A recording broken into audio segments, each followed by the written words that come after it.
Hello everyone, আজকের ক্লাসে তোমাদের সাথে সোয়েজ ট্রিটমেন্ট প্রসেস নিয়ে আলোচনা করব। ঠিক আছে, তো আমাদের যেটা জুনিয়র ইঞ্জিনিয়ারের যেটা সিলেবাস, সেই সিলেবাসটা দেখাই। সেই সিলেবাসেও কিন্তু সোয়েজ ট্রিটমেন্ট প্রসেস ক্লিয়ারলি বলা হয়েছে। এই সিলেবাসটা দেখতে পাচ্ছ, এটা হচ্ছে পাবলিক হেলথ ইঞ্জিনিয়ারিং 6 নম্বর ইউনিট। হ্যাঁ, পিএসসির জুনিয়র ইঞ্জিনিয়ার সিলেবাস, সেখানে স্যানিটারি ইঞ্জিনিয়ারিং তার একটা পোর্শন। এ দেখো, sewage treatment process, sewage treatment process. ঠিক আছে, এটা খুব ইম্পর্টেন্ট প্রসেস। এটা sewage treatment process actually total sanitary engineering যেটা রয়েছে সেটা কিন্তু সোয়েজ ট্রিটমেন্ট প্রসেসের ওপরেই কিন্তু স্যানিটারি ইঞ্জিনিয়ারিংটা দাঁড়িয়ে রয়েছে। সোয়েজ ট্রিটমেন্ট প্রসেস আমরা ডায়াগ্রামের সাহায্যে তোমাদের বোঝাবো। তো এই সোয়েজ ট্রিটমেন্ট প্রসেস যদি একবার বুঝে যাও, তাহলে স্যানিটারি ইঞ্জিনিয়ারিংয়ের কোনো কোশ্চেন কিন্তু মুখস্থ করতে হবে না, ধাপে ধাপে মনে রাখলে টোটালটা কিন্তু মনে রাখা যাবে। ঠিক আছে, তো দেখো প্রথমে বলছি সোয়েজ ট্রিটমেন্ট প্রসেস। তো আগে তো জানতে হবে সোয়েজ কাকে বলে। সোয়েজ কাকে বলে সেটা যদি না জানি, তাহলে তার ট্রিটমেন্ট করব কি সেটাই তো জানবো না। তো আমরা এর আগের ক্লাসে ক্লাসিফিকেশন অফ ওয়েস্টে কিন্তু অলরেডি বলেছি, সোয়েজ হচ্ছে আমাদের একটা সেমি সলিড ওয়েস্ট। ঠিক আছে, সেমি সলিড কেন? ওয়েস্ট তো সাধারণত 3 রকমের হয়, একটা সলিড ওয়েস্ট, একটা সেমি সলিড ওয়েস্ট আর একটা liquid waste. Sewage semi solid waste কারণ সোয়েজের মধ্যে 99.9% থাকে ওয়াটার, 99.9% থাকলো ওয়াটার, প্লাস 0.1% থাকে এর মধ্যে সলিড, এর মধ্যে থাকে সলিড। আর একটা প্রপার্টি কি, এই একটা মূল প্রপার্টি। ঠিক আছে, আরেকটা সোয়েজের প্রপার্টি কি, সোয়েজ যখন ফ্রেশ কন্ডিশনে থাকে তখন এ থাকে অ্যালকালাইন কন্ডিশনে, আর যখন টাইম কিছু দূর যাওয়ার পর যখন এটা অ্যাসিডিক কন্ডিশনে যখন হয়, ঠিক আছে, তখন এর মধ্যে মানে ফ্রেশ অবস্থায় রয়েছে তোমার অ্যালকালাইন, আর কিছুদিন পর ঠিক আছে সেটা হয় হচ্ছে অ্যাসিডিক কন্ডিশনে। এই অ্যাসিডিক কন্ডিশনে হয় তখন তার পিএইচ চেঞ্জ হয়, কালার চেঞ্জ হয়, তাতে বিভিন্ন রকম ব্যাকটেরিয়া কিন্তু তার মধ্যে জেনারেট করে। এই ব্যাকটেরিয়াগুলোই কালার চেঞ্জ করে দেয় এবং এই অ্যালকালাইন কন্ডিশন থেকে একে অ্যাসিডিক কন্ডিশনে আনে। তাহলে আমরা জানলাম সোয়েজ যখন সেপটিক কন্ডিশনে আসে তখন তার মধ্যে কিছু ব্যাকটেরিয়া জেনারেট করে, কিছু ব্যাকটেরিয়া জেনারেট করে। এই বিভিন্ন প্রপার্টিগুলো আমরা যেটা ক্যারেক্টারিটিস অফ ওয়েস্ট যেটা রয়েছে, এটাও দেখো, এটাও পিএসসি সিলেবাসে একটা সব আরেকটা। এটাকে যদি বলা হয় ফার্স্ট ইম্পর্টেন্টের দিক দিয়ে সোয়েজ ট্রিটমেন্ট যদি একে হয়, তাহলে দুয়ে কিন্তু আমাদের এই প্রপার্টিটা, এই যে ফিজিক্যাল অ্যান্ড কেমিক্যাল প্রপার্টি, এর মধ্যে pH, colour, odour, turbidity, BOD, COD, nitrogen আর ক্লোরাইড। এই নাইট্রোজেন আর ক্লোরাইডটা অতটা ইম্পর্টেন্ট না, মেনলি এই pH, colour, odour, turbidity, BOD, COD, এই কটা প্রপার্টি থেকে কিন্তু প্রতিবার কোশ্চেন আসে। আর তোমরা দেখবে আজকাল কিন্তু নিউমেরিক্যাল কোশ্চেন কিন্তু বেশি আসছে। অ্যাসিস্ট্যান্ট ইঞ্জিনিয়ার পিএসসিতেও দেখেছো হয়তো যে 2014 পিএসসিতে এই বিওডি সিওডি থেকে নিউমেরিক্যাল এসেছিলো, এবং আগামীকালেও আমাদের জুনিয়র ইঞ্জিনিয়ারের পরীক্ষাতে আসতে পারে। ফলে এই জায়গাটাও কিন্তু বুঝতে হবে, খুব ভালো করে পড়তে হবে। এই আজকে আমি করাচ্ছি তোমাদের এই পোর্শনটা, আর এরপরে এই সোয়েজ ট্রিটমেন্ট প্রসেস এর আগে রয়েছে এই যে ক্যারেক্টারিটিস অফ সোয়েজ, এটাও খুব ভালো। ক্যারেক্টারিটিস অফ সোয়েজকেও খুব ইম্পর্টেন্ট টপিকের মধ্যে পড়ে, এটাও ভালো করে পড়তে লাগবে। আর দেখো এবার সোয়েজ ট্রিটমেন্ট প্রসেসের মধ্যে অনেকগুলো রয়েছে, অ্যারোবিক প্রসেস, অ্যানারোবিক ট্রিটমেন্ট, ঠিক আছে, sewage treatment unit, activated sludge process, trickling filter, septic tank, rural sanitation আলাদা একটা ইউনিট চলে যাচ্ছে, আর সলিড ওয়েস্ট ডিসপোজাল মেথড।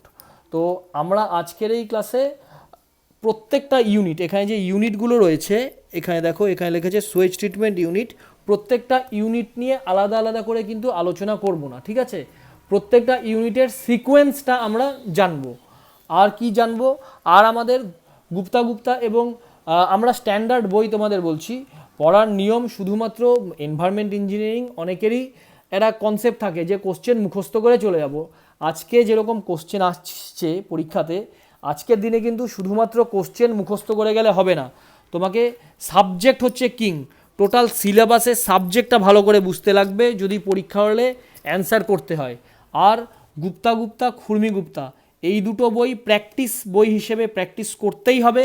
সঙ্গে সন্তোষ কুমার গর্গ বা এসকে গর্গের এনভায়রনমেন্ট ইঞ্জিনিয়ারিংয়ের পার্ট 1 পার্ট 2 দুটো বই রয়েছে, দুটো বই তোমাকে পড়তে লাগবে, এতটা কোশ্চেন কিন্তু প্র্যাকটিস করতে লাগবে।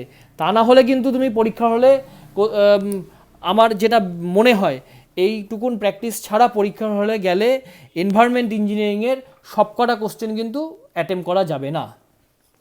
তো আমরা দুটো প্রপার্টি মাত্র জানলাম সোয়েজ ট্রিটমেন্টের, একটা এই 99.9% ওয়েস্ট থাকে আর এত পার্সেন্ট সলিড আর এই ব্যাকটেরিয়া থাকে, ঠিক আছে? এ দুটো আমাদের আজকে কাজে লাগবে। আরেকটা জিনিস, আচ্ছা তো এটা তো বুঝলে তোমরা যে সোয়েজের এই প্রপার্টি, তো ট্রিটমেন্ট কেন করতে হবে? এবার তো মনে প্রশ্ন আসতে পারে, স্যার ট্রিটমেন্ট কেন করতে হবে, ট্রিটমেন্ট কেন, এটা সম্বন্ধে দু একটা কথা বলুন। হ্যাঁ দেখো, ট্রিটমেন্ট কেন করতে হবে, আমি কি দেখিয়েছি, 99.9% ওয়াটার থাকলো, এই ওয়াটারটাকে পুরোটাকেই যদি অপচয় করে দিই, ঠিক আছে, ওয়াটারটা আমরা কি করি, জেনারেলি আমরা নদীতে ওয়াটারটা ফেলি, এই ওয়াটার যদি নদীতে ফেলে দিই রিসাইকেলেশন ছাড়া, তাহলে আমার এত পার্সেন্ট ওয়াটার কিন্তু আমার নষ্ট হচ্ছে। এবার যেভাবে দিনে দিন পৃথিবীতে জলের সংকট, তাতে এত বিপুল পরিমাণ ওয়াটার যদি আমরা নষ্ট করতে থাকি, তাহলে খুব তাড়াতাড়ি কিন্তু জলের সংকট দেখা যাবে, ঠিক আছে? এই মূল কারণ, এই কারণে আমরা এই প্রথম কারণ যে আমরা ট্রিটমেন্ট করার। আর দ্বিতীয় ট্রিটমেন্ট করার কারণ কি, দেখো এখানে বললাম যে ব্যাকটেরিয়া উৎপাদন হয়, ঠিক আছে, যখন সোয়েজটা তোমার সেপটিক কন্ডিশনে চলে আসে, মানে অ্যালকালাইন নেচার থেকে অ্যাসিডিক নেচারে চলে আসে, একে সেপটিক কন্ডিশন বলে। এগুলো আমরা সবই ক্যারেক্টারিটিস অফ সোয়েজে ডিটেলে পড়াশুনো করব। তো যখন এটা হয় তখন এর মধ্যে বিভিন্ন ব্যাকটেরিয়া চলে আসে, এই ব্যাকটেরিয়াগুলোকে যদি ট্রিটমেন্ট না করে আমরা যদি নদীতে ফেলি, তাহলে সেটা কি হবে, হিউম্যান হেলথের পক্ষে ক্ষতিকারক, সেখান থেকে বিভিন্ন রকম রোগ ছড়াবে, এটা একটা হিউম্যান হেলথের ক্ষতি হবে। দ্বিতীয়ত, নদীরও তো একটা অ্যাকোয়াটিক লাইফ রয়েছে, নদীর অ্যাকোয়াটিক লাইফকেও কিন্তু হ্যাম্পার করবে। এই মূল এই দুটো কারণের জন্য আমাদের ট্রিটমেন্ট প্রসেস করতে হবে, ঠিক আছে? তাহলে বোঝা গেল ট্রিটমেন্ট প্রসেস কেন করতে হবে। এক নম্বর কারণ হচ্ছে ওয়াটারকে রিসাইকেল করার জন্য, আর দু নম্বর প্রসেস হচ্ছে সেখান থেকে যেন কোনো ব্যাকটেরিয়া ঘটিত যাতে অসুখ না ছড়ায় ওয়েস্টটাকে বা সোয়েজটাকে নদীতে ফেলার পর, ঠিক আছে? এ দুটো মূল কারণ। আরেকটা রয়েছে, এটা টার্সিয়ারি কারণ বলতে পারো। দেখো এটা আমরা অলরেডি বিওডি সিওডি যখন বিওডি সিওডি চ্যাপ্টার পড়বো, বা যারা আমার কাছে পড়েছো তাদের ক্লিয়ার আছে, যদি আমরা যেই ওয়েস্টটা আমাদের মধ্যে টোটাল সোসাইটি থেকে সোয়েজ ট্রিটমেন্ট প্ল্যান্টে এলো, সেই ওয়েস্টের মধ্যে কিন্তু বায়োডিগ্রেডেবল ম্যাটার প্রচুর পরিমাণে থাকে, ঠিক আছে? এটা দেখিয়েছি 0.1% সলিড, এই 0.1% সলিড টোটালটাই কিন্তু বায়োডিগ্রেডেবল মেটেরিয়াল। এই বায়োডিগ্রেডেবল মেটেরিয়ালকে ট্রিটমেন্ট না করে যদি নদীতে ফেলি, তাহলে কি হবে, নদীর বিওডির পরিমাণ কমে যাবে, ঠিক আছে? বিওডির পরিমাণ না, এটা আরেকটু ভালো করে বলতে গেলে নদীর ডিজলভড অক্সিজেনের পরিমাণ কমে যাবে।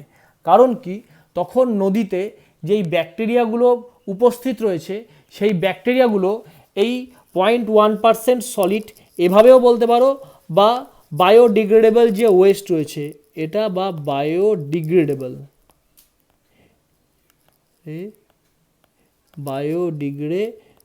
যে ওয়েস্ট, সেই ওয়েস্টকে ডিকম্পোস্ট করবে, ফলে নদীর ডিওর পরিমাণ কমে যাবে, নদীর ডিওর পরিমাণ ডিক্রিজ করবে। এবার নদীর ডিওর পরিমাণ যদি ডিক্রিজ করে, ডিও মানে হচ্ছে নদীর ডিজলভড অক্সিজেন, তাহলে নদীর মাছ বা নদীতে যেই বিভিন্ন রকম গাছপালাগুলো জন্মায় সেগুলো অক্সিজেনের অভাব হবে তাদের মধ্যে, ফলে সেগুলো মরে যাবে, ঠিক আছে? ফলে নদীর অ্যাকোয়াটিক লাইফ হ্যাম্পার হবে। তো মূল এই তিনটে কারণের জন্য আমাদের ট্রিটমেন্ট করতে হয়। এবার আমরা দেখব ট্রিটমেন্ট কি করে করি, ঠিক আছে? এই দেখো আমি এখানে একটা পরপর একটা সিকোয়েন্স দেখিয়েছি। টোটাল 7টা ইউনিট রয়েছে। একে হচ্ছে স্ক্রিনিং, 2 গ্রিড চেম্বার, 3 হচ্ছে skimming tank, 4 primary sedimentation tank, 5 secondary treatment. আচ্ছা সেকেন্ডারি ট্রিটমেন্ট, এটা ভালো কথা, সেকেন্ডারি ট্রিটমেন্ট না বলে এখানে আমি অ্যারেশন ট্যাঙ্ক এটাকে বলছি। সেকেন্ডারি ট্রিটমেন্টের মধ্যে এটা পড়ে, ঠিক আছে, কিন্তু এখানে বোঝানোর সুবিধার্থে সেকেন্ডারি ট্রিটমেন্ট কি সেই নিয়ে একটা তো আলাদা ক্লাস নিতেই হবে, কারণ এটা অ্যারেশন ট্যাঙ্কেরই আরেক নাম। এটাকে অ্যারেশন ট্যাঙ্ক বলি, অ্যারেশন ট্যাঙ্ক, এটা আমার 5 নম্বর ইউনিট। তারপরে সেকেন্ডারি সেডিমেন্টেশন ট্যাঙ্ক, ঠিক আছে, সেকেন্ডারি সেডিমেন্টেশন ট্যাঙ্ক হয়ে ক্লিয়ার এফ্লুয়েন্ট নদীতে ডিসপোজ হলো। আর তার নিচে এখানে দেখো স্লাজ ডাইজেশন ট্যাঙ্ক, খুব ইম্পর্টেন্ট। স্লাজ ডাইজেশন ট্যাঙ্ক থেকে প্রচুর কোশ্চেন আসে স্লাজ ডাইজেশন ট্যাঙ্ক নিয়ে, ঠিক আছে। এই হলো। আর আরেকটা ইউনিট দেখিয়েছে, এই 7টা মেন ইউনিট। আর এই নদীতে যেমন ডিকম্পোস্ট, নদীতে যেমন যেই ক্লিয়ার এফ্লুয়েন্ট মানে বা ক্লিয়ার জল নদীতে সেটাকে ফেললাম, ডিসপোজাল হলো। আর যেটা সলিড রয়েছে, এখানে তো দুরকম রয়েছে, এই সলিড রয়েছে, এই সলিডটাকে এই ম্যানহোলের মধ্যে আমরা ফেলি, ম্যানহোল বা এটাকে সলিড ওয়েস্ট ম্যানেজমেন্ট করা যায়, ঠিক আছে।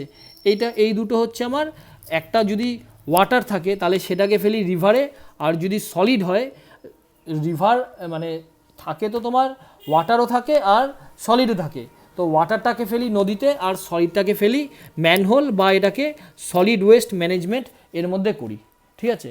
তাহলে আমার এই 7টা ইউনিট অলরেডি বলে দিলাম, screening, grit chamber, skimming tank, primary sedimentation tank, aeration tank, secondary sedimentation tank আর স্লাজ ডাইজেশন ট্যাঙ্ক। এটাকে আমি নাম্বারিং করে দিচ্ছি, এই 1 বুঝতে সুবিধা হবে, তাহলে টোটাল 1 2 3 4 5 6 7, এই 7টা ইউনিটের মধ্যে আমাদের যে ওয়েস্টটা এলো, মানে এই 99.9% ওয়াটার আর 0.1% সলিড, এটা ট্রিটেড হয়ে ওয়াটার বডি পড়বে হচ্ছে রিভারে, আর যেটা সলিড সেটা ম্যানহোলের মধ্যে পড়বে বা সলিড ওয়েস্ট ম্যানেজমেন্ট ট্রিটমেন্ট তার উপর করা হবে, ঠিক আছে।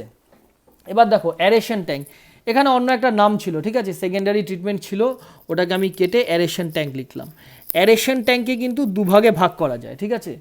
অ্যারেশন ট্যাঙ্কে কী কী দুভাগে ভাগ করা যায়? অ্যারেশন ট্যাঙ্কে ভাগ করা যায় হচ্ছে অ্যাক্টিভেটেড স্লাজ প্রসেস আর ট্রিকলিং ফিল্টার, এই দুটোই আমাদের সিলেবাসের মধ্যে রয়েছে। দেখো এখানে রয়েছে এই যে অ্যাক্টিভেটেড স্লাজ প্রসেস আর ট্রিকলিং ফিল্টার, আলাদা আলাদা করে দুটোই পড়তে লাগবে কিন্তু, ঠিক আছে। ভালো প্রশ্ন আসে, গুপ্তার বই বা যে কোনো প্র্যাকটিস বই দেখবে প্রচুর পরিমাণে প্রশ্ন আসছে, এবং পিএসসির প্রিভিয়াস ইয়ারেও এসেছে। ট্রিকলিং ফিল্টার থেকে 2009-এর পিএসসিতে কোশ্চেন এসেছে, রিসার্কুলেশন ফ্যাক্টর দিয়ে একটা কোশ্চেন এসেছিল। তো এটাকে কি বললাম যে এই সেকেন্ডারি ট্রিটমেন্ট বা অ্যারেশন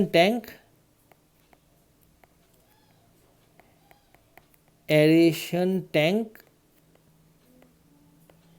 একে আবার ডিপেন্ডিং আপন দ্য কন্ডিশন, ঠিক আছে, মানে সোয়েজের ক্যারেক্টারিটিস, একে দুভাগে ভাগ করা যায়। দুভাগটা কি বললাম, একটা হচ্ছে তোমার অ্যাক্টিভেটেড স্লাজ প্রসেস,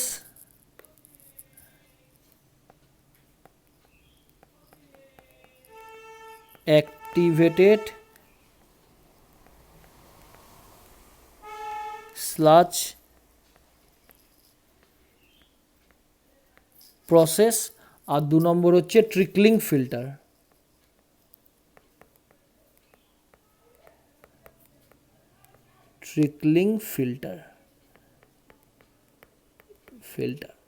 তো কখন অ্যাক্টিভেটেড স্লাজ প্রসেস ইউজ করব, কখন ট্রিকলিং ফিল্টার ইউজ করব, ডায়াগ্রাম পড়াতে আমি বুঝিয়ে দেবো সবটাই। এবার দেখো, এবার প্রথম আমি 1 নম্বর ইউনিট থেকে আবার বলা শুরু করছি, র্যাকস অ্যান্ড স্ক্রিন, আবার শুধুমাত্র স্ক্রিন, ঠিক আছে। কোনো বইয়ে র্যাকস অ্যান্ড স্ক্রিন লেখা আছে। আচ্ছা দেখো, শুধু স্ক্রিন কী জিনিস? আচ্ছা স্ক্রিনে এর আগে বুঝতে হবে যে এই স্ক্রিন অবধি যে ওয়েস্ট ওয়াটার এলো সেটা কি করে এলো। স্ক্রিন এখান থেকে আমার শুরু হচ্ছে, তোমার স্ক্রিন অবধি বলা যায় না, আর একটু ভালো করে বলতে গেলে ট্রিটমেন্ট প্ল্যান্ট অবধি আমাদের সোসাইটি থেকে যে ওয়েস্ট ওয়াটার এলো সেটা লাস্ট ইউনিট হচ্ছে আউটফল সোয়ার, হাউস সোয়ার, ল্যাটারাল সোয়ার, ব্রাঞ্চ সোয়ার, মেইন সোয়ার হয়ে আউটফল সোয়ারের সাহায্যে ট্রিটমেন্ট প্ল্যান্ট পর্যন্ত আমাদের ওয়েস্টটা পৌঁছালো। এবার দেখো এই ট্রিটমেন্ট প্ল্যান্টের মধ্যে যে ওয়েস্টটা পৌঁছালো, তো এবার তো মনে প্রশ্ন আসতে পারে যে স্যার সেই ওয়েস্টের মধ্যে এমন কি কি পদার্থ রয়েছে বা এমন কি কি মেটেরিয়াল রয়েছে যেগুলোকে আমাদের ট্রিটমেন্ট করা প্রয়োজন, সেগুলো নিচে লিখে রাখি আগে, কি কি মেটেরিয়ালকে আমরা ট্রিটমেন্ট করব। 1 নম্বর মেটেরিয়ালকে ট্রিটমেন্ট করব large floating material,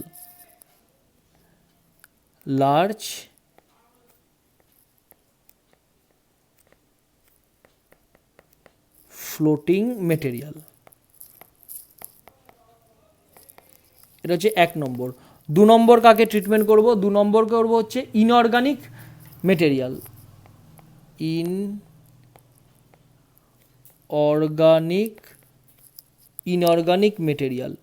inorganic material কোনগুলো?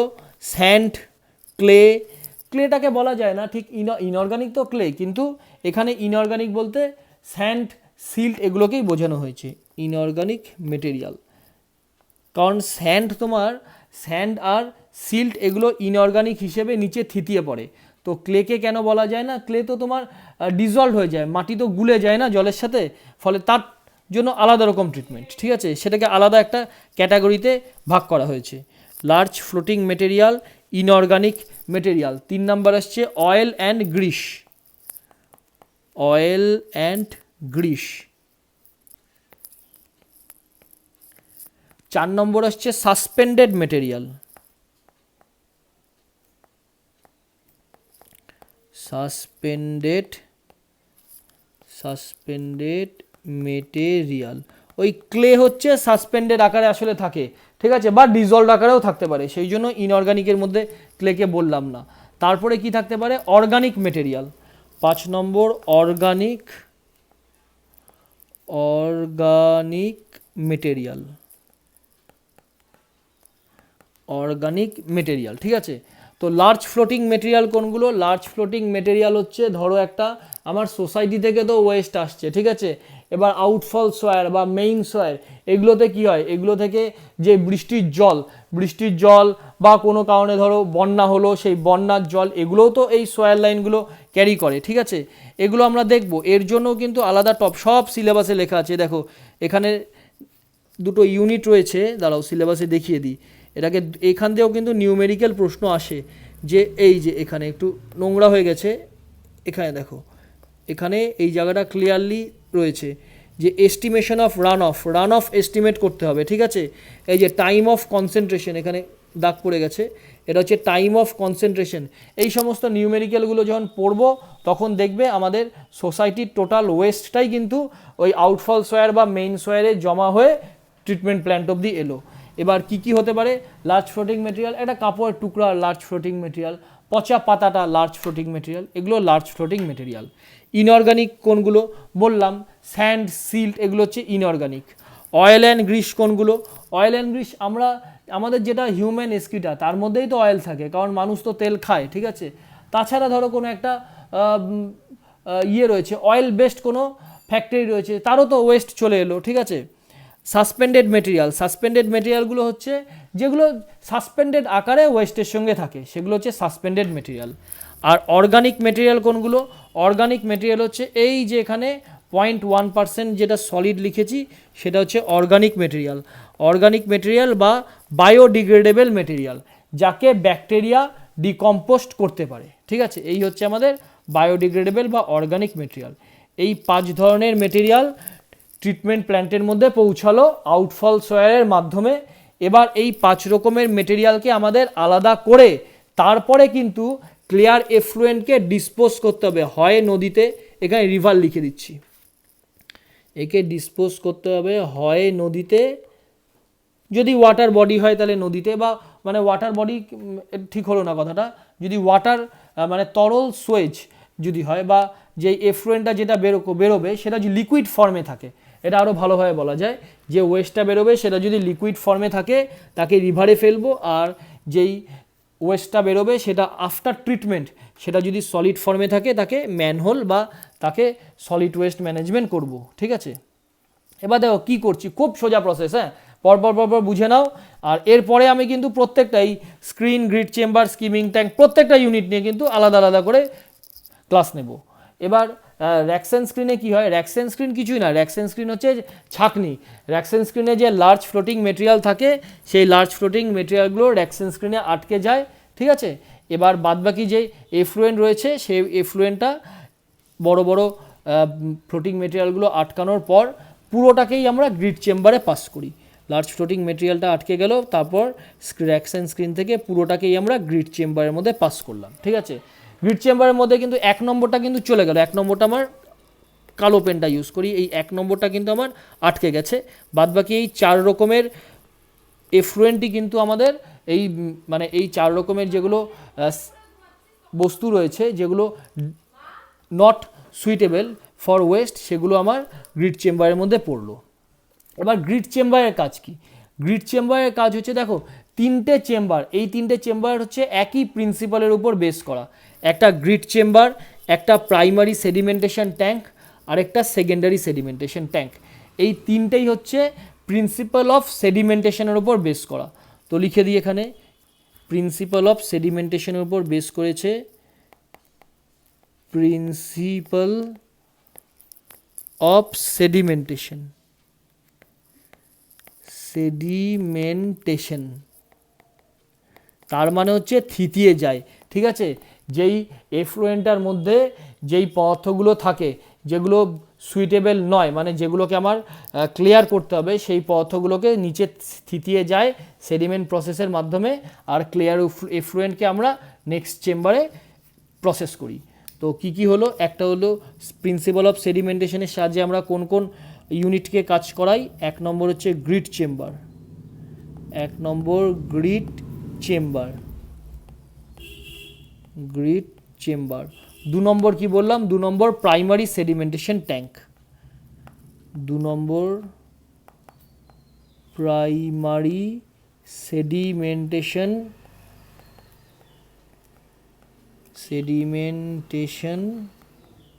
Tank, primary sedimentation tank. আর তিন নম্বর কি, সেকেন্ডারি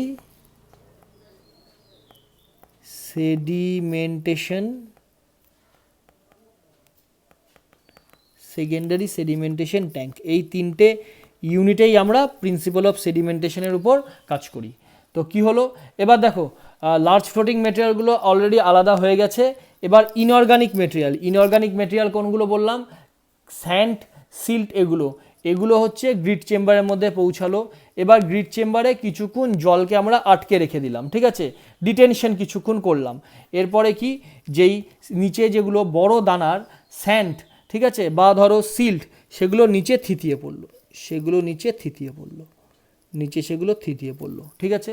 এবার বাদবাকি ক্লিয়ার এফ্লুয়েন্ট তো না, বাদবাকি যেই এফ্লুয়েন্টটা রয়েছে সেটাকে আমরা স্কিমিং ট্যাঙ্কের মধ্যে প্রবেশ করলাম। এবার স্কিমিং ট্যাঙ্কে কি হলো, স্কিমিং ট্যাঙ্কে অয়েল অ্যান্ড গ্রিস, এই অয়েল অ্যান্ড গ্রিসটা স্কিমিং ট্যাঙ্কের মধ্যে সেপারেশন হয়। ব্যাস, স্কিমিং ট্যাঙ্কে শুধু একটাই কাজ, অয়েল অ্যান্ড গ্রিসকে সেপারেশন করা। আর এর সম্বন্ধে, স্কিমিং ট্যাঙ্ক সম্বন্ধে আর আমাদের কোনো অ্যানালাইসিস করতে হবে না। এবার এলো হচ্ছে মোস্ট ইম্পর্টেন্ট, স্কিমিং ট্যাঙ্ক থেকে এফ্লুয়েন্টটাকে আমরা প্রাইমারি সেডিমেন্টেশন ট্যাঙ্কে নিয়ে এলাম। এবার প্রাইমারি সেডিমেন্টেশন ট্যাঙ্কে কি হয়, প্রাইমারি সেডিমেন্টেশন ট্যাঙ্কে আগে দেখলাম যে এই ইনঅর্গানিক মেটেরিয়ালগুলো আলাদা হলো। এবার সাসপেন্ডেড যেই মেটেরিয়াল রয়েছে, ঠিক আছে, দেখো এই 5 রকম মেটেরিয়ালের মধ্যে প্রথম তিনটে কিন্তু আলাদা হয়ে গেছে, সাসপেন্ডেড মেটেরিয়ালকে এখনও আলাদা করা হয়নি। সাসপেন্ডেড মেটেরিয়ালকে একইভাবে কিছু প্রিন্সিপাল অফ সেডিমেন্টেশনের উপর বেস করে এই জলটাকে বা এফ্লুয়েন্টটাকে প্রাইমারি সেডিমেন্টেশন ট্যাঙ্কে কিছুক্ষণ রাখা হলো, ঠিক আছে। সাসপেন্ডেড মেটেরিয়ালগুলো নিচে থিতিয়ে পড়লো, ঠিক আছে। এবার সাসপেন্ডেড মেটেরিয়ালকে থিতিয়ে পড়ার পর বাদবাকি যেই আমাদের সুয়েজ, সেই সুয়েজটাকে আমরা অ্যারেশন ট্যাঙ্কের মধ্যে নিয়ে গেলাম, ঠিক আছে। এবার অ্যারেশন ট্যাঙ্কে কি হয়, অর্গানিক মেটেরিয়ালের ডিকম্পোস্ট হয়। অর্গানিক মেটেরিয়ালের ডিকম্পোস্ট মানে কি, আচ্ছা অর্গানিক মেটেরিয়ালের ডিকম্পোস্ট কিভাবে হয় সেটা আমরা কিন্তু এইখানে পড়বো না, এটা আমরা অলরেডি ওই ক্যারেক্টারিটিস অফ সুয়েজ, সেখানে আমরা অলরেডি অর্গানিক মেটেরিয়ালের ডিকম্পোস্টের প্রসেস এবং তার নিউমেরিক্যাল সম্বন্ধে ডিটেলে আলোচনা করেছি, ঠিক আছে। তো অ্যারেশন ট্যাঙ্কে অর্গানিক মেটেরিয়ালের ডিকম্পোস্ট হয়, তার মানে কি, যেই অর্গানিক মেটেরিয়ালগুলো ছিল সেগুলো পচে যায়, ঠিক আছে। অর্গানিক মেটেরিয়াল মানে কি, জৈব পদার্থ, সেগুলো পচে যায়। তো কার দ্বারা পচে, সেগুলো হচ্ছে ব্যাকটেরিয়ার দ্বারা সেগুলো পচে যায়, ঠিক আছে। ফলে আমাদের যেই ওয়েস্টটা থাকলো তার মধ্যে পচনশীল পদার্থগুলোকে আমরা আলাদা করে ফেলতে পারলাম অ্যারেশন ট্যাঙ্কের মাধ্যমে। দু একটা কথা অ্যারেশন ট্যাঙ্কের তোমাদের লিখে দিই, এটা তাহলে নিজেদের নোট বানাতে সুবিধা হবে। Aeration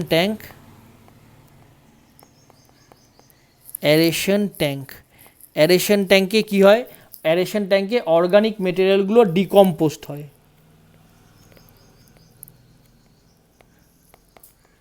organic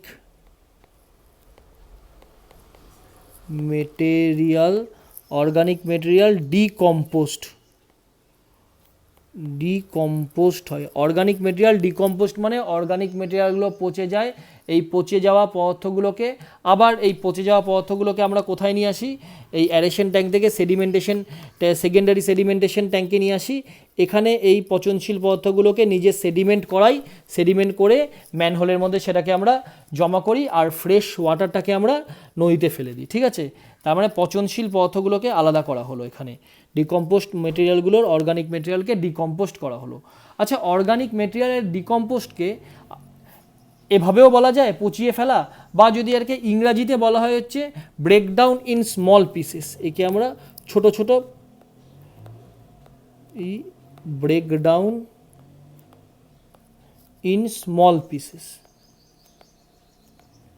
small piece. ঠিক আছে, একে ডিকম্পোস্ট করে ফেললাম।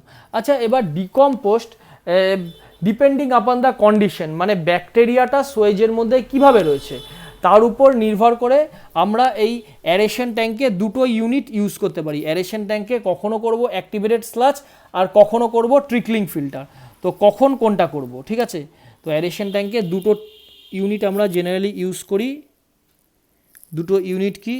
একটা হচ্ছে অ্যাক্টিভেটেড স্লাজ, সেটাকে বলা হয় activated sludge process, sludge process. এটা হচ্ছে আমাদের 1 নম্বর। আর দ্বিতীয়ত আমরা কি করি? ট্রিকলিং filter.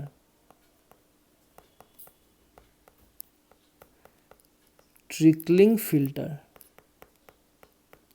Depending upon the condition, তার মানে ব্যাকটেরিয়া সাসপেন্ডেড অবস্থায় সোয়েজের মধ্যে কিভাবে রয়েছে। ঠিক আছে, ভাসমান অবস্থায় রয়েছে, মানে ব্যাকটেরিয়াও ভাসছে সোয়েজও ভাসছে, এইভাবে রয়েছে, না অ্যাটাচ রয়েছে, ব্যাকটেরিয়া এবং সোয়েজ একে অপরের সাথে যুক্ত রয়েছে। একে দুটো প্রসেস বলা হয়। একটা সাসপেন্ডেড পজিশনে যদি থাকে তাকে বলা হয় সাসপেন্ডেড গ্রোথ প্রসেস, আর যদি ব্যাকটেরিয়া আর সোয়েজ যদি অ্যাটাচ হয়ে থাকে তাকে বলা হয় অ্যাটাচ গ্রোথ প্রসেস। যদি অ্যাটাচ গ্রোথ প্রসেস হয় তখন আমরা ট্রিকলিং ফিল্টার ইউজ করব। ট্রিকলিং ফিল্টার কখন ইউজ করব? যখন attach growth, attached growth process, attached growth প্রসেসের ক্ষেত্রে আমরা ইউজ করব ট্রিকলিং ফিল্টার। আর অ্যাক্টিভেটেড স্লাজ প্রসেস আমরা কখন ইউজ করব? যখন সাসপেন্ডেড গ্রোথ প্রসেস হবে।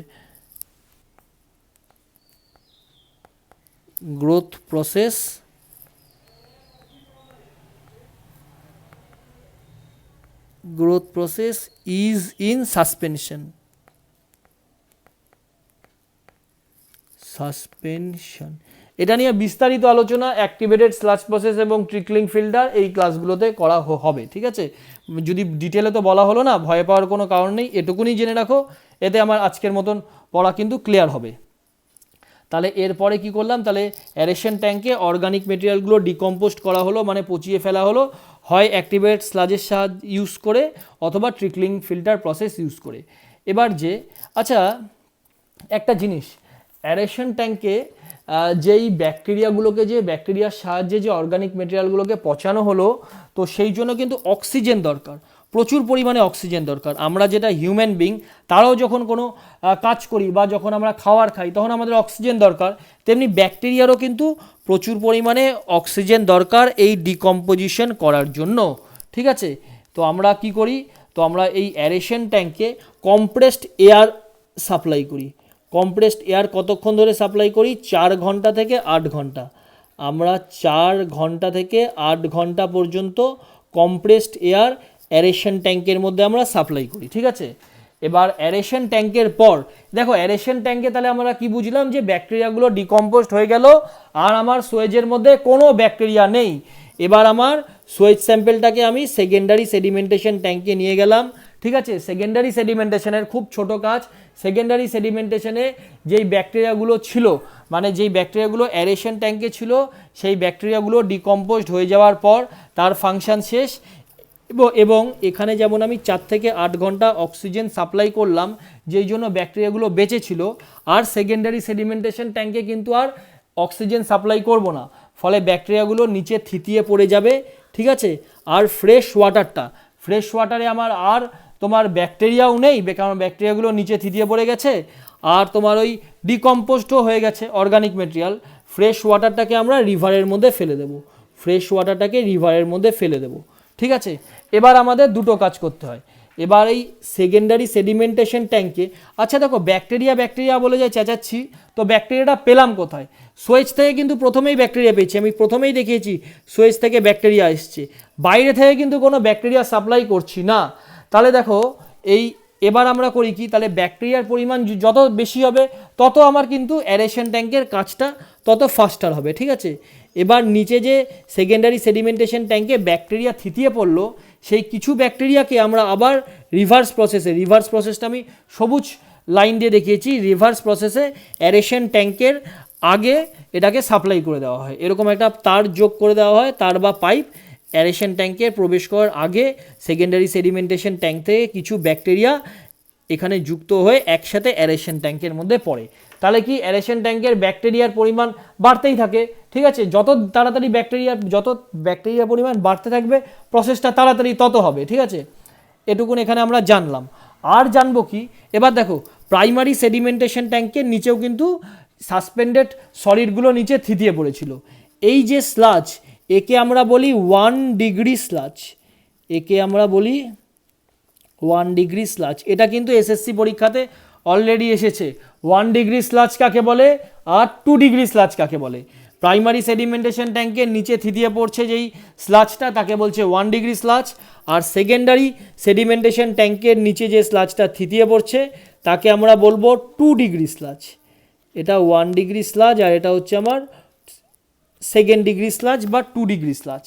এবার প্রাইমারি সেডিমেন্টেশন ট্যাঙ্কের স্লাজটাকে আমরা স্লাজ ডাইজেশন ট্যাঙ্কে নিয়ে যাই, ঠিক আছে। স্লাজ ডাইজেশন ট্যাঙ্ক আরেকটা ইউনিট, ঠিক আছে।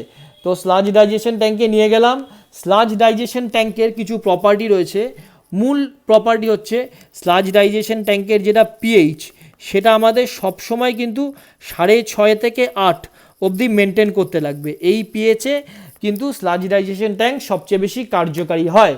তো স্লাজ ডাইজেশন ট্যাঙ্কে কি হয়, স্লাজ ডাইজেশন ট্যাঙ্কে যেই ওয়েস্টটা যেটা এলো প্রাইমারি সেডিমেন্টেশন ট্যাঙ্কের থিতানো যে সাসপেন্ডেড ওয়েস্ট, সেই ওয়েস্টটাকে এখানে রিসাইকেল করা হয়, ঠিক আছে। রিসাইকেল করে কি করা হয়, রিসাইকেল করে কার্বন ডাই অক্সাইড এবং মিথেন গ্যাস, মিথেন হচ্ছে CH4, মিথেন গ্যাস প্রডিউস করা হয়। এটাও পরীক্ষায় কোশ্চেনে আগে এসেছে, স্লাজ ডাইজেশন ট্যাঙ্কে মেইনলি কি ইউজ করা হয়।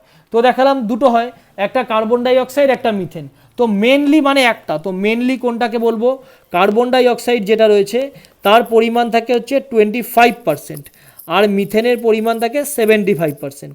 তাহলে মিথেনকেই বলবো হচ্ছে মেইনলি মিথেন গ্যাস ইউজ হয় স্লাজ ডাইজেশন ট্যাঙ্কের মাধ্যমে। আর দেখো স্লাজ ডাইজেশন ট্যাঙ্কে যে থিতিয়ে পড়লো, যেই 1 ডিগ্রি স্লাজটা যে স্লাজ ডাইজেশন ট্যাঙ্কে এলো, তো স্লাজ ডাইজেশন ট্যাঙ্কেও তো কিছু ব্যাকটেরিয়া এলো, ঠিক আছে। সেই ব্যাকটেরিয়াকেও কিন্তু আমি আবার রিভার্স প্রসেসে প্রাইমারি সেডিমেন্টেশন ট্যাঙ্কের আগে এটাকে নিয়ে যাচ্ছি। তার মানে কি, প্রাইমারি সেডিমেন্টেশন ট্যাঙ্কে ব্যাকটেরিয়ার পরিমাণ বেড়ে যাচ্ছে, এই ব্যাকটেরিয়াই তো অ্যারেশন ট্যাঙ্কে এলো। এবার অ্যারেশন ট্যাঙ্কে আমি ব্যাকটেরিয়াকে অক্সিজেন দিচ্ছি, অ্যারেশন ট্যাঙ্কে ব্যাকটেরিয়াকে অক্সিজেন দিলাম যাতে ব্যাকটেরিয়াগুলো আবার অক্সিজেনের সাহায্যে চাঙ্গা হয়ে ওঠে এবং নিজেদের কাজ করতে থাকে।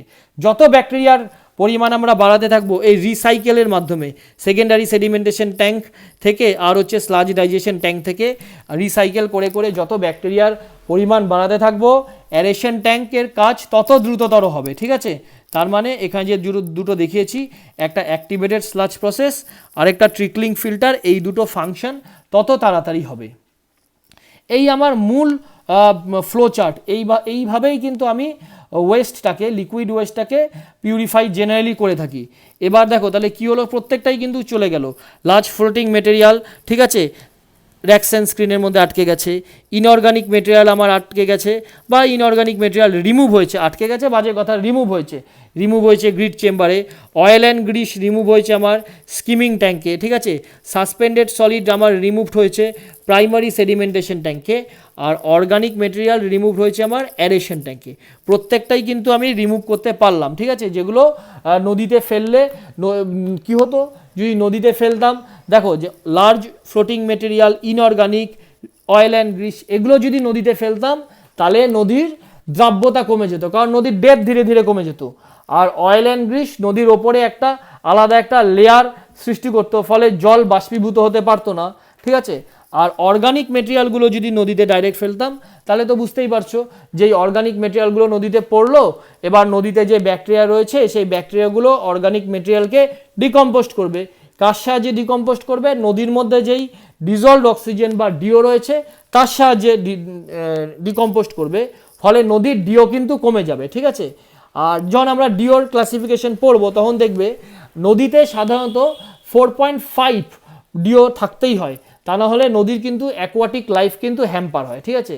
এটুকুন ডিও মেনটেন না হলে নদীর অ্যাকোয়াটিক লাইফ হ্যাম্পার হয়ে যাবে। এই প্রসেসের মাধ্যমে আমরা প্রিলিমিনারি ট্রিটমেন্টের সাহায্যে সোয়েজকে ভালোভাবে ট্রিটমেন্ট করতে পারি। এবার আমাদের 2-4টে কথা পড়তে হবে, সে 2-4টে কথা ফর এক্সামিনেশন পারপাস, ঠিক আছে। মানে 2-4টে কথা বলতে ধরো গ্রিড চেম্বারের কিছু প্রপার্টি, স্কিমিং ট্যাঙ্কের প্রপার্টি আমি নিচে নোট করে করে দিচ্ছি, এগুলোও ভালো করে শোনো, তাহলে আমি আশা করব যে কোনো কোশ্চেন আটকাবে না, ঠিক আছে। তো দেখো, স্ক্রিনিংয়ের কোনো প্রপার্টি আলাদা করে নেই, লার্জ ফ্লোটিং মেটেরিয়ালকেও আলাদা করে দেয় সোয়েজ থেকে, ঠিক আছে। তো এটাকে আমি এখানে স্কোয়ার বক্সের সাহায্যে আমি এখানে বক্সিং করে দিলাম, আর এটা সম্বন্ধে লিখলাম না স্ক্রিনিংয়ের। এবার গ্রিড চেম্বারের প্রপার্টিগুলো আমি নিচে লিখছি। তো গ্রিড চেম্বারের কী কী প্রপার্টি রয়েছে?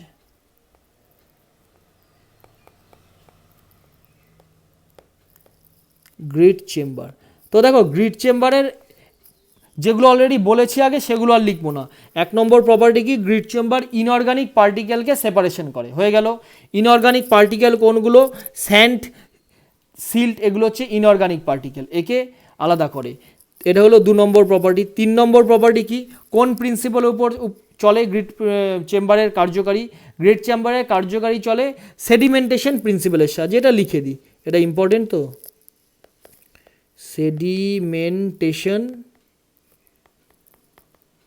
সেডিমেন্টেশন প্রিন্সিপালের ওপর গ্রিড চেম্বারের কার্যকারী হয়। 4 নম্বর প্রপার্টি কি? 4 নম্বর প্রপার্টি হচ্ছে গ্রিড চেম্বারের ডিটেনশন পিরিয়ড কত? ডিটেনশন পিরিয়ড, একে আমরা capital D full stop, capital P full স্টপেও লিখি, ঠিক আছে। তো গ্রিড চেম্বারের ডিটেনশন পিরিয়ড হচ্ছে 1 মিনিট, এটা কিন্তু মনে রাখতেই হবে। গ্রিড চেম্বারের ডিটেনশন পিরিয়ড 1 মিনিট, খুব ইম্পর্টেন্ট। 1 মিনিট মানে গ্রিড চেম্বারে জলটাকে যদি, এবার জল তো বলা যায় না, মানে র সোয়েজটাকে যদি গ্রিড চেম্বারে 1 মিনিট যদি ধরে রাখি তাহলে যেগুলো রয়েছে সিল্ট, স্যান্ড, এগুলো নিচে থিতিয়ে পড়বে, হয়ে গেল। গ্রিড চেম্বারের মধ্যে যে সোয়েজটাকে আনলাম তার ভেলোসিটি কত হয়? এটাও পরীক্ষায় কোশ্চেন আসে। তার ভেলোসিটি হয় 0.3 মিটার পার সেকেন্ড, এই ভ্যালুটাও তোমাদের মনে রাখতেই হবে, ঠিক আছে। আর কি? গ্রিড চেম্বারকে কতদিন পর পর পরিষ্কার করা হয়?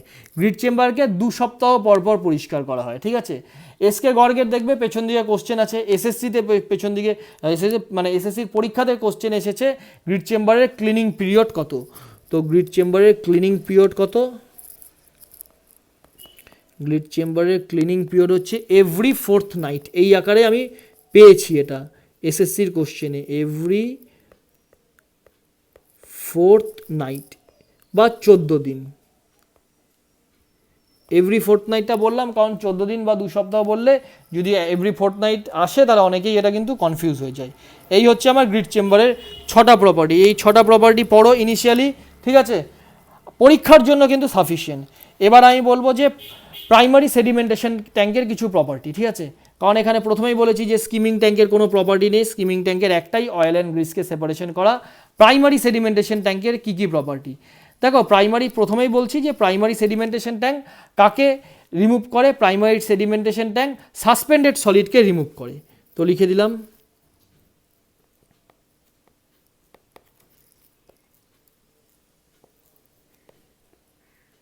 Primary sedimentation tank.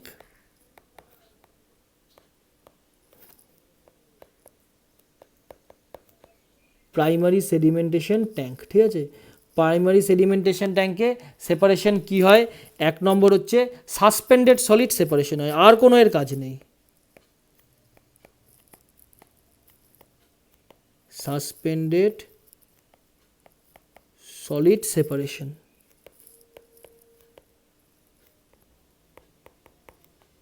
ঠিক আছে, আচ্ছা কি প্রিন্সিপালের উপর করে? অলরেডি একই ব্যাপার, গ্রিড চেম্বারেও এটা দেখিয়েছি যে sedimentation principal.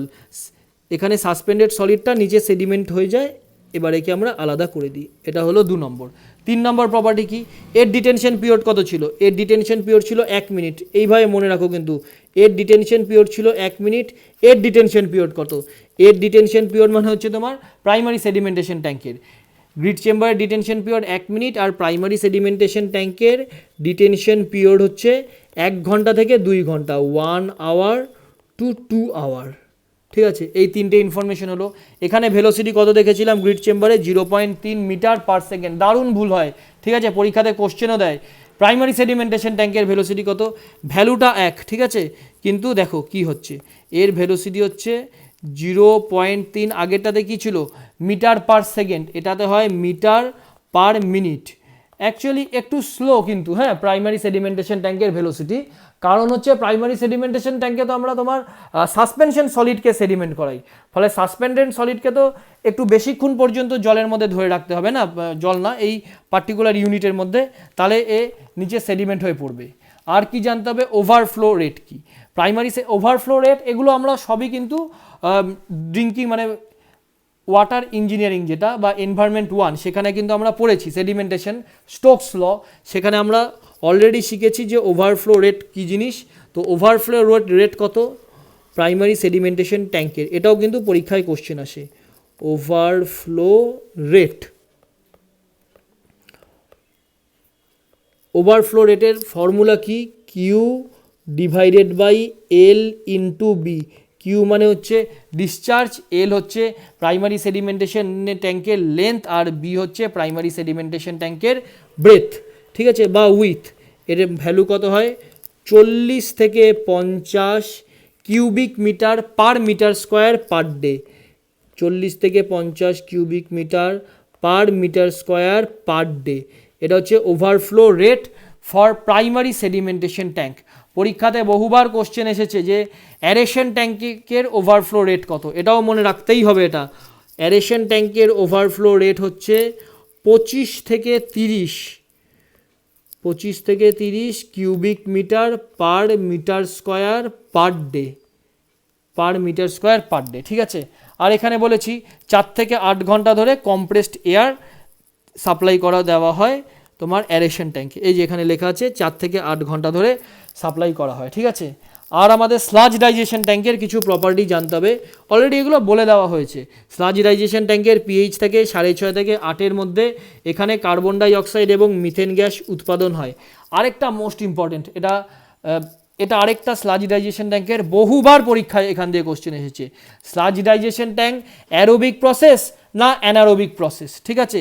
Secondary sedimentation tank aerobic process না অ্যানারোবিক প্রসেস? ভালো করে দেখো, নিজেরাই উত্তর দিতে পারবে। স্লাজ ডাইজেশন ট্যাঙ্ক, ঠিক আছে, সেটা কত হলো? এই 4 নম্বর, মানে হচ্ছে প্রাইমারি সেডিমেন্টেশন ট্যাঙ্কের ওয়েস্টটাকে আমরা স্লাজ ডাইজেশন ট্যাঙ্কে আনলাম। আচ্ছা দেখো, স্লাজ ডাইজেশন ট্যাঙ্কের আগে কি কোথাও অক্সিজেনের সাপ্লাই হয়েছে? 1 বা 2, 3, একে দেখো 1, 2, 3, কোথাও কিন্তু এক্সটার্নাল কোনো অক্সিজেনের সাপ্লাই হয়নি। তার মানে স্লাজ ডাইজেশন ট্যাঙ্কে এর যা প্রসিডিওর সবই কিন্তু অক্সিজেনের অভাবে যদি এর ফাংশন হয়, তাহলে তাকে বলা হয় অ্যানারোবিক প্রসেস। তাহলে স্লাজ ডাইজেশন ট্যাঙ্ক কি হলো? স্লাজ ডাইজেশন ট্যাঙ্ক হচ্ছে anaerobic treatment unit, anaerobic treatment unit, ঠিক আছে, লিখে দিই এটা, অ্যানারোবিক ট্রিটমেন্ট প্রসেসই ধরো লিখলাম, ট্রিটমেন্ট প্রসেস। এটা হচ্ছে আমাদের স্লাজ ডাইজেশন ট্যাঙ্ক। আরেকটা কি বললাম? Secondary sedimentation tank. এটা কি ধরনের ট্রিটমেন্ট ইউনিট? দেখো, সেকেন্ডারি সেডিমেন্টেশন ট্যাঙ্কের আগে অ্যারেশন ট্যাঙ্কে আমি 4 ঘন্টা ধরে, 4 থেকে 8 ঘন্টা ধরে কিন্তু অক্সিজেন সাপ্লাই করেছি। তাহলে সেকেন্ডারি সেডিমেন্টেশন ট্যাঙ্ক, এটা হলো আমার অ্যারোবিক ট্রিটমেন্ট ইউনিট, এটা অ্যারোবিক। তাহলে এটা হলো অ্যানারোবিক, যেহেতু এর আগে কোনো অক্সিজেন দেওয়া হয়নি, আর এটা অ্যারোবিক, অ্যারোবিক ট্রিটমেন্ট ইউনিট। এটা অ্যারোবিক ট্রিটমেন্ট ইউনিট, ঠিক আছে। এই মোটামুটি ওভারঅল একটা আলোচনা করা হলো সোয়েজ ট্রিটমেন্ট প্রসেস দিয়ে, ঠিক আছে। ভালো করে সোয়েজ ট্রিটমেন্টে আর যা সিলেবাসে রয়েছে দেখিয়ে দিচ্ছি আর কি সিলেবাসে রয়েছে। দেখো, ক্যারেক্টারিটিস অফ সোয়েজ ভালো করে পড়তে হবে, যেমন হচ্ছে স্টর্ম ওয়াটার কাকে বলে, সোয়েজ কাকে বলে, সালেজ কাকে বলে, এগুলো। নেসেসারি অফ ডিসপোজাল অলরেডি আমি বলেছি। Different system of transportation of sewage, different system মানে আমার যে বাড়ির যে সোয়েজ তাকে আমি কি করে ট্রিটমেন্ট প্ল্যান পর্যন্ত নিয়ে যাব, ঠিক আছে। দুভাবে নিয়ে যাওয়া যায়, একটা সেপারেশন পদ্ধতি, একটা কম্বাইন পদ্ধতি, ঠিক আছে। এই দুটো সাহায্যে নিয়ে যাওয়া যায় এবং বিভিন্ন পাইপ ইউজ করা হয়, যেমন ল্যাটারাল সোয়ার, হাউস সোয়ার, ব্রাঞ্চ সোয়ার, সাব ব্রাঞ্চ সোয়ার, মেইন সোয়ার, আউটফল সোয়ার, এগুলো সব পড়তে হবে ভালো করে। আর এখানে ব্যাস, আর এখানে তো বললাম এই কোয়ালিটি অফ, এটা হচ্ছে তোমার যেটা রয়েছে এইখানে একটা জায়গা বলা হয়নি, এই যে কোয়ান্টিটি অফ সোয়েজের মধ্যে এই জায়গাগুলো ডোমেস্টিক, এই জায়গাটাও কিন্তু খুব ভালো করে পড়তে হবে। Domestic, industrial, storm water, ground water infiltration, আর এগুলো বলেছি এস্টিমেশন অফ রেইনফল আর টাইম অফ কনসেন্ট্রেশন, এখান দিয়ে নিউমেরিক্যাল প্রশ্ন আসে। আর তারপরে তো তোমার চলে এলো ক্যারেক্টারিস্টিক্স অফ সোয়েজ, এটা তো দারুণ ইম্পর্টেন্ট। পিএইচ কি, কালার কি, টার্বিডিটি কি, বিওডি সিওডির দারুণ অঙ্ক আছে, ভালো করে প্রচুরবার প্র্যাকটিস করতে হবে এবং পরীক্ষায় দেবেও এটা।